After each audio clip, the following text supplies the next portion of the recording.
para falar e representando o Projeto Orla, trago aqui o professor doutor Reinaldo Redorá para fazer a sua apresentação. Muito obrigado. Nós temos um vídeo para apresentar inicialmente.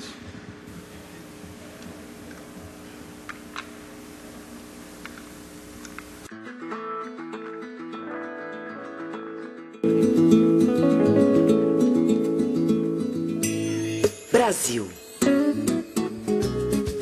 Mais de 8.500 quilômetros de litoral formam um conjunto de paisagens indescritíveis, lindas praias, dunas, restingas, lagunas, mangues e falésias. Cenários que se modificam ao sabor das ondas, das marés, das correntes e dos ventos. E é esta dinâmica que faz da orla brasileira um ambiente rico e frágil ao mesmo tempo. Na orla, cerca de 280 municípios, quase 32 milhões de habitantes que moram, se divertem, fazem negócios. Mas, ao mesmo tempo em que as atividades produtivas geram empregos e renda, a ocupação desordenada e sem planejamento traz sérios impactos ambientais. Bahia, o maior litoral brasileiro, permaneceu séculos ocupado por vilarejos, colônias de pescadores e pequenas populações indígenas. Mas a explosão do turismo trouxe uma realidade nova e ameaçadora. As construções ocuparam os espaços públicos. As praias, bens de uso comum do povo, foram pouco a pouco invadidas e privatizadas. É difícil, mas é possível se encontrar alternativas para atenuar impactos como este. Balneário Camboriú, Santa Catarina, um dos destinos turísticos mais procurados. Em poucos anos, a cidade viveu um impressionante crescimento urbano e imobiliário.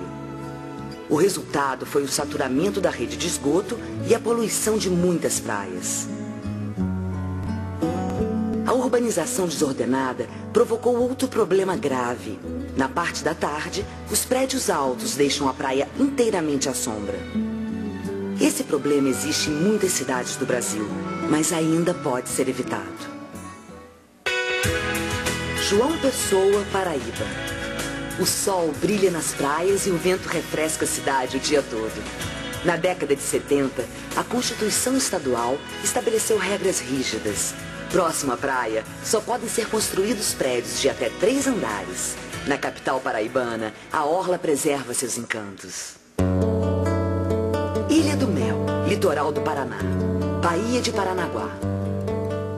Aqui o turismo foi predatório até que o governo do estado, com o apoio do Ministério do Meio Ambiente e a ajuda dos moradores, implantou um projeto para a prática sustentável da atividade. Um rigoroso controle limita o número de visitas por dia. A coleta e o transporte do lixo são feitos regularmente e o dinheiro arrecadado com a visitação é administrado por um conselho de gestão. João Pessoa, Ilha do Mel, são exemplos de como o poder público, junto com as populações, pode agir evitando problemas e corrigindo erros. O desenvolvimento local tem que acontecer com planejamento, com critérios e normas para que haja sustentabilidade social e econômica.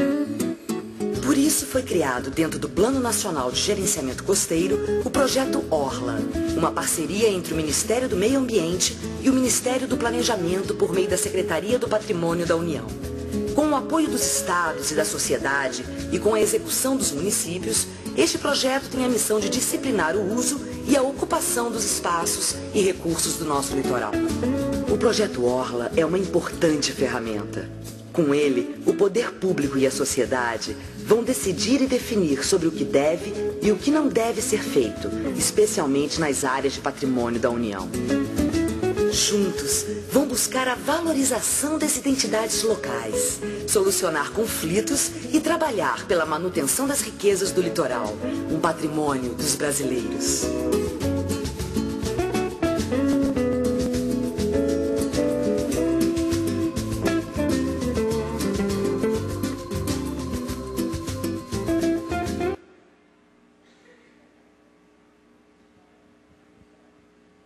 Eu acho que cortou um pedaço, mas não há prejuízo, não. Nós pudermos observar o que é o Projeto Orla, com o que a Márcia apresentou ontem, a Marinês apresentou hoje, complementaram com o doutor Bustamante, eu acho que eu posso me despedir, porque já foi tudo contemplado, né? Mas como eu tenho mais algum tempo, é que vocês não veem daqui, mas tem uma mocinha ali, Andréia, ela tem umas plaquinhas que ela coloca na frente assim, discretamente, 15 minutos, 10 minutos, 5 minutos, 1 minuto, depois acabou o tempo. E a próxima é, cai fora daí. Vamos ver se eu consigo terminar antes do cai fora daí. Bom, a ocupação do território brasileiro, ele se deu desde o início na região costeira, naturalmente, até em razão dos transportes na época que eram só marítimos, né? De embarcações, a comunicação com a matriz, e somente a partir do meados do século XIX é que, na realidade, se começou a ver a costa como uma beleza cênica, né? Não tinha outra finalidade. E, em razão disso, essa ocupação dessa faixa litorânea, ao longo desses 500 anos, ela se deu sempre à revelia ou com pouca atuação do poder público para regular a ocupação desses espaços. Isso nos dá um passivo muito grande. Quer dizer, nós temos 500 anos de passivo que nós estamos resolvendo. Para vocês terem uma ideia, somente a partir de 1970 é que começou a ter uma gestão ambiental no Brasil, tá certo? Final da década de 70.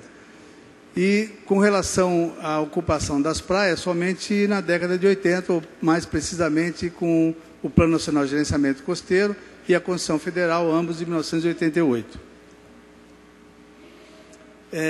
A Constituição Federal, ela estabelece no parágrafo 4º, né, no seu artigo 225, ele define a zona costeira como patrimônio nacional e especifica que a sua utilização será feita na forma da lei, né?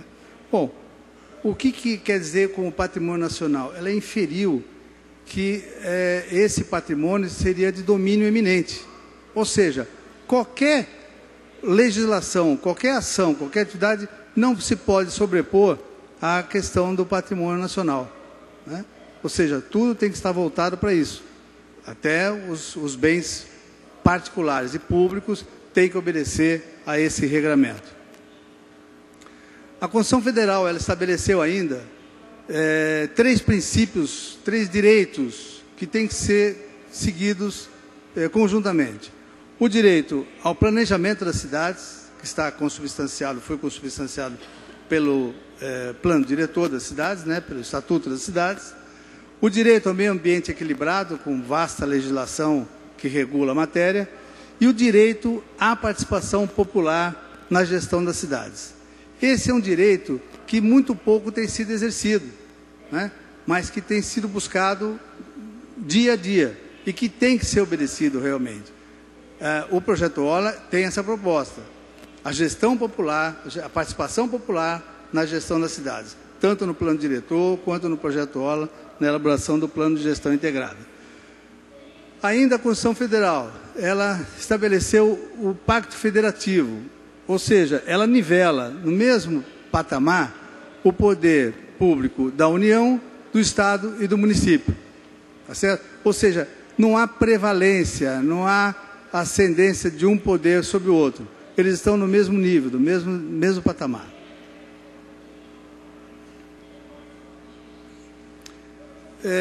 A Lei 7.661, que já foi citada aqui exaustivamente, de 1988, ela, na realidade, ela é anterior à Constituição Federal, que ela é de maio, a Constituição de 88, ela instituiu o Plano Nacional de Gerenciamento Costeiro, que visa orientar a utilização dos recursos da zona costeira. Tá certo? Bom, essa lei, naturalmente, foi recepcionada em totum na Constituição Federal, porque eram os mesmos parlamentares que aprovaram a lei, que elaboraram a Constituição Federal. A gente costuma sempre citar o artigo 10 da Lei 7.661, do Plano Nacional de Gerenciamento Costeiro, que é o que regula o uso da praia. E que estabelece, que já foi dito aqui exaustivamente também, que não há privatização de praia. Não existe essa possibilidade de privatização de praia. Apesar disso ser recorrente no país, isso não pode existir. É o caso de chamar a SPU, de chamar o Ministério Público, de chamar a polícia e mandar abrir os acessos à praia. Sim, a praia é do povo. O decreto 5.300, que regulamentou a lei 7661, ele estabelece que o município deverá elaborar e executar um plano de intervenção da orla, que a gente mudou de plano de intervenção para plano de gestão integrada ou PGI, certo? Ele tem que ser feito de modo participativo com o município, o Estado, a União e a sociedade civil. Reúne-se todos, nós fazemos pelo projeto Orla as reuniões em oficinas de trabalho, né, com a participação desses entes todos, e é importantíssimo a participação da sociedade civil. Nós já tivemos aqui no estado do Rio de Janeiro oficina do projeto Orla, onde a sociedade civil estava representada por uma única pessoa. A gente suspendeu, Maria Rosa está aqui, que é a nossa coordenadora do projeto Orla aqui no estado. A gente suspendeu a oficina e avisou o município: vocês vão buscar a sociedade civil, porque senão nós vamos embora, não continuamos. Quando for de tarde, apareceram lá os pescadores, os quiosqueiros, tudo, que sequer tinham sido convidados a participar da elaboração do PGI, da participação na oficina, né, porque não eram amigos do prefeito. Entendeu? Então, isso é importante, essa visão, esse cuidado que a gente tem sempre na condução do processo. O decreto 5.300 ainda, ele estabeleceu as competências da SPU e do Ministério do Meio Ambiente para desenvolver, divulgar, atualizar, formatar o roteiro para a elaboração desses planos de gestão integrada. Isso foi feito ao longo de vários anos, 5, 6 anos. Existem hoje 5 manuais, que são os manuais do Projeto Orla, que são utilizados pelo município e pelos participantes nas oficinas, né? E estabelece ainda que esse PGI terá que ser elaborado em conformidade com o planejamento, naturalmente, federal, estadual e municipal da zona costeira, obedecendo ao regramento jurídico, obedecendo ao arcabouço legal. E mais ainda, isso é muito importante, que a gente um dia vai chegar lá, vai conseguir isso, mas os convênios, os contratos, a cessão das áreas destinadas à ocupação desse espaço, que a gente faz a cessão para os municípios, elas têm que obedecer ao planejamento que foi proposto no Plano de Gestão Integrada, que foi o resultado do Projeto Orla. Então, aquela atividade está contemplada no PGI, no Plano de Gestão Integrada, então nós podemos fazer a cessão para o município. Se não está contemplada, o município é induzido a aderir ao Projeto Orla, para que seja discutido, para ver se aquilo realmente é o que o município quer, que os munícipes querem. Eu costumo citar de exemplo, até para fazer a provocação para a sociedade civil nas oficinas, de um município no estado do Pará, né, próximo a Belém, que você passa pela estrada e na praça principal tem uma estátua enorme, 2 vezes a altura desse teto aqui, de um menino. Mas não é o menino Jesus, é um menino de bermuda, de bochechinha rosada, tal, de camiseta, porque aquilo era o sonho do prefeito. O prefeito sonhava desde pequeno com a figura desse menino. Um dia ele se transformou em prefeito, tá certo? Ele pediu aqueles papiloscopista, né, desenhista da polícia e tal, para fazer, é isso que eu quero. E encomendou a estátua e botou na praça principal aquela estátua enorme, horrenda, que era tudo que a sociedade civil queria, né? Não precisava de posto de saúde, não precisava de creche, não precisava de esgotamento sanitário, nada disso. Precisavam daquela estátua. Então, esse tipo de coisa é que o Projeto Orla se propõe a evitar, né? E por isso a importância da sociedade civil. A atividade está contemplada naquela área, muito bem, podemos ceder o espaço. Se não está, estamos fora. Da Lei 9636 de 98, 10 anos após a Constituição Federal, que dispõe sobre a gestão dos imóveis da União, certo? Parágrafo 4º.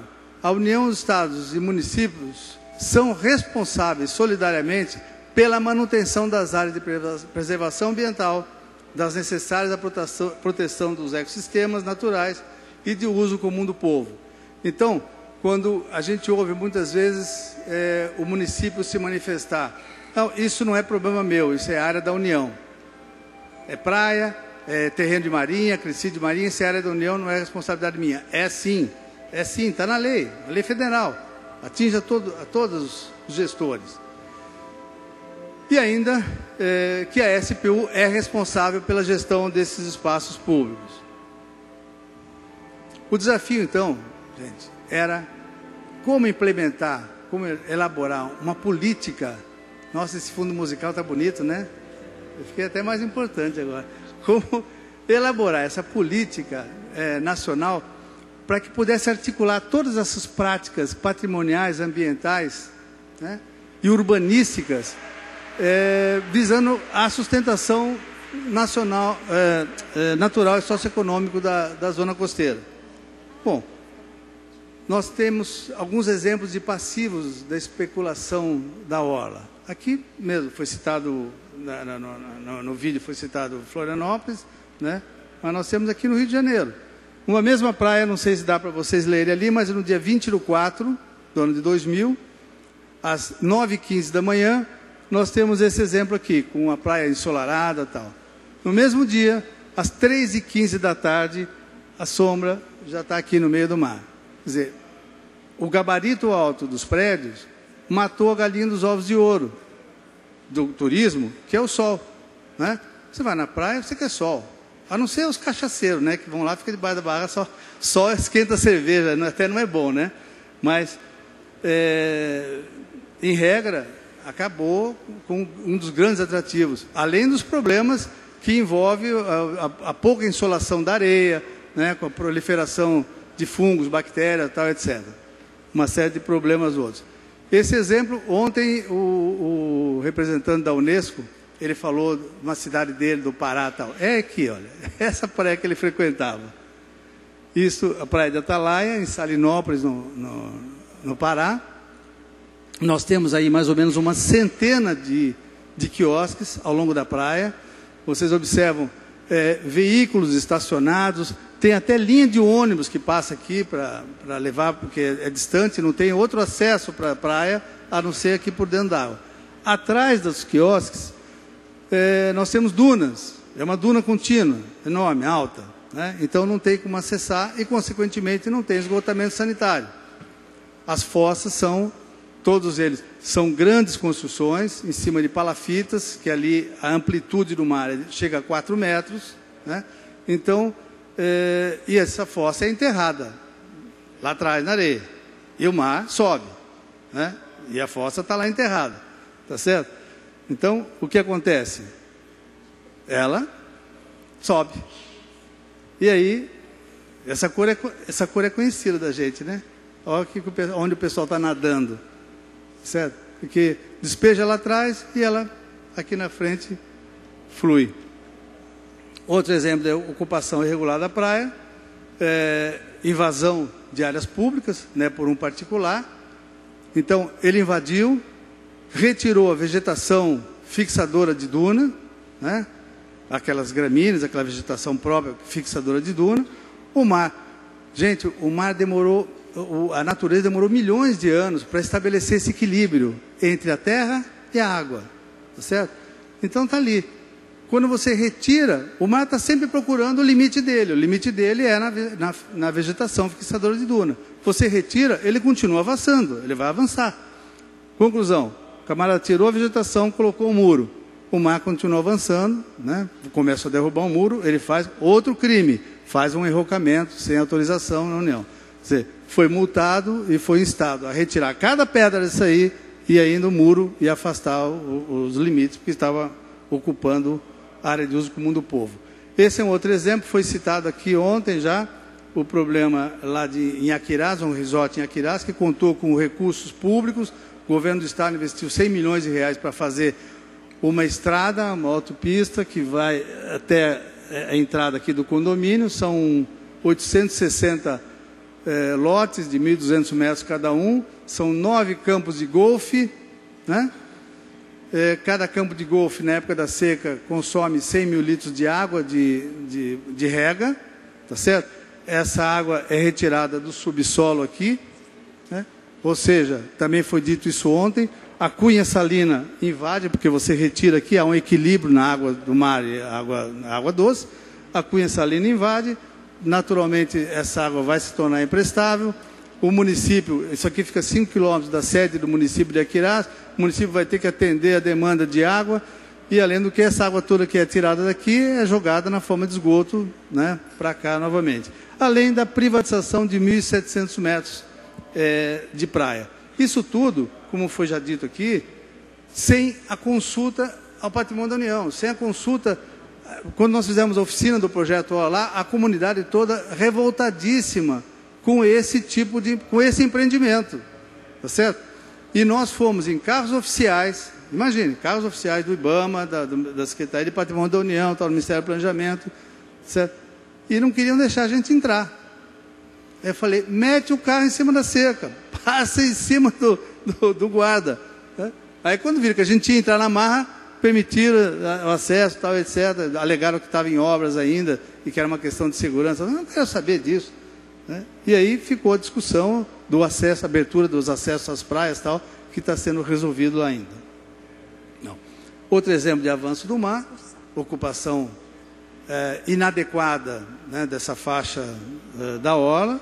O mar avança mesmo, ele vai ocupar seus espaços, vai retomar seus espaços. Bom, gente, foi nessa perspectiva,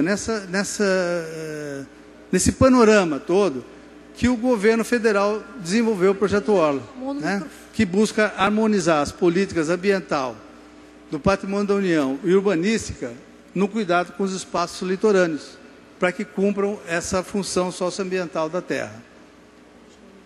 O arranjo institucional, que a Márcia apresentou de uma outra forma, da forma circular, do projeto Orla, ele se compõe de uma coordenação nacional, que é exercida pela Secretaria de Patrimônio da União, do Ministério do Planejamento, em Brasília, e o Ministério do Meio Ambiente.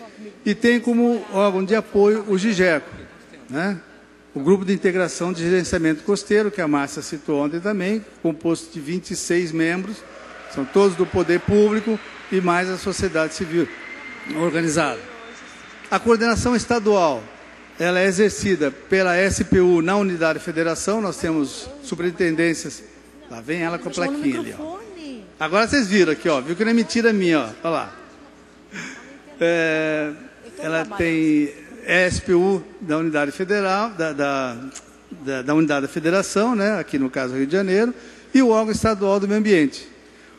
E tem como apoio a Comissão Técnica Estadual, que é uma comissão que é nomeada pelo Governo do Estado, com membros do Governo do Estado, da União, né, e da sociedade civil, para participar na gestão desses espaços. São eles que vão escolher quais os municípios, o momento adequado, tal, fazer as capacitações.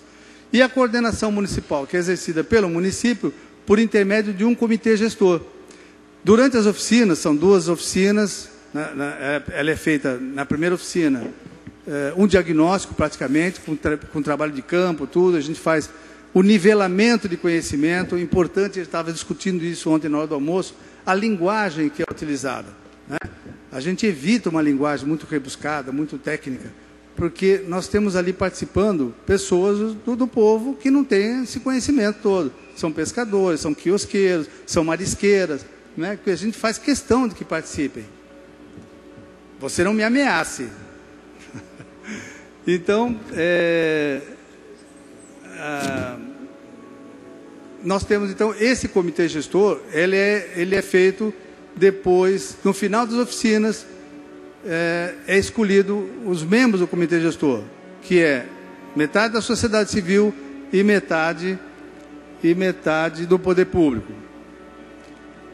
Objetivo estratégico do projeto Orla: fortalecer a capacidade de atuação e articulação dos diferentes atores do setor público e privado na gestão desse espaço, compatibilizar atividades socioeconômicas com o desenvolvimento sustentável. Eu vou ter que apressar porque já foi dado o limite aqui para mim. Tá? Dos bens da União, que estão elencados no artigo 20 da Constituição Federal, a gente se debruça sobre o mar territorial e os terrenos de marinha. Né? Terreno de marinha é sempre um conceito muito equivocado, que eles não pertencem à marinha. Chama-se terreno de marinha porque são ligados ao mar, né? Então, a legislação, isso já é desde 1600 e pouco, estabeleceu como a linha limite, a linha média das enchentes, né? da pré-mar média. Eu estou confundindo orla fluvial com orla marítima. Então, a LPM, linha da pré-mar média, de 1831. Calcula-se 33 metros em direção à terra. Essa faixa é chamada terreno de marinha, que é o terreno de gestão desse espaço público pela União. O que foi acrescido a partir daí é chamado acrescido de marinha. Então, já estou concluindo, pessoal. A importância do projeto Orla, ele permite um amplo debate com a sociedade civil, inclusive, de todos os órgãos responsáveis pela gestão desse espaço e do uso da água, né? As soluções todas para os problemas são consensuadas, né? E o desestímulo ao clientelismo, naturalmente, que isso é muito importante. Ainda como benefícios, os técnicos da sociedade civil e os técnicos do poder público e da sociedade civil são capacitados, porque vão saber como faz o planejamento de gestão. O município passa a dispor de um plano de gestão integrada e há um ganho político, porque as ações que vão ser desenvolvidas naquele município foram consensuadas. Quer dizer, amanhã ninguém pode chegar para o governo federal e falar: vocês fizeram não sei o quê, ou para o prefeito, ou para o governador. Foi um acordo, foi pactuado tudo que está ali previsto, né? Os benefícios do projeto: incrementa o turismo, incrementa os investimentos na faixa litorânea em razão do aumento do turismo, né, e adjacências, consequentemente, incremento da arrecadação. Aqui é só um destaque para que não confundam. A gente recebe muitas vezes demandas sobre o projeto Orla Rio, né? Existe Orla Rio, não tem nada a ver com o projeto Orla do governo federal. Certo? O município do Rio de Janeiro não aderiu ao projeto Orla, porque não é obrigado, inclusive. A legislação diz que o município tem que fazer o seu plano de gestão integrada, etc, etc. É recomendável que a União e o Estado participem, tá? Por isso que nós desenvolvemos como suporte, como apoio, o projeto Orla para apoiar os municípios. E, para finalizar, o Bandeira Azul no Brasil, nós tivemos 10 praias certificadas já, nenhuma delas se manteve com a certificação, não conseguiu. Hoje nós temos as bandeiras hasteadas na Praia do Tombo, no Guarujá, em São Paulo, a Marina Costa Bela, em Angra dos Reis, né? E agora a Prainha, que já esteve aqui, já no Bandeira Azul e perdeu essa certificação, aqui no Rio de Janeiro. Será que vai se manter? É importante a gente lembrar que quando você coloca a bandeira azul, certifica uma bandeira azul numa praia, isso vai aumentar a demanda, vai aumentar a procura de turistas. Isso vai, naturalmente, propor uma antropização maior da praia, né? Uma ampliação dos serviços que são oferecidos. Será que isso vale a pena? Até que ponto isso é importante, tá?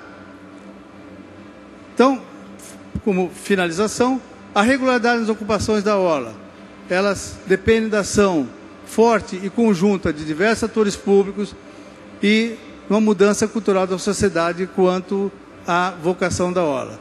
Eu deixo vocês, então, com o artigo 225 da Constituição Federal: todos têm direito ao meio ambiente ecologicamente equilibrado, bem de uso comum do povo e essencial a sadia qualidade de vida, impondo-se ao poder público e à coletividade o dever de defendê-lo e preservá-lo para as presentes e futuras gerações.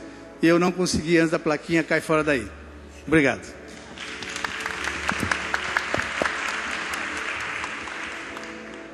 Se a apresentação anterior foi provocativa, essa foi insurgente, se revoltou contra as plaquinhas de aviso do tempo. Mas foi muito bem colocada a questão, a preocupação da demanda e atração de pressão antrópica para as praias.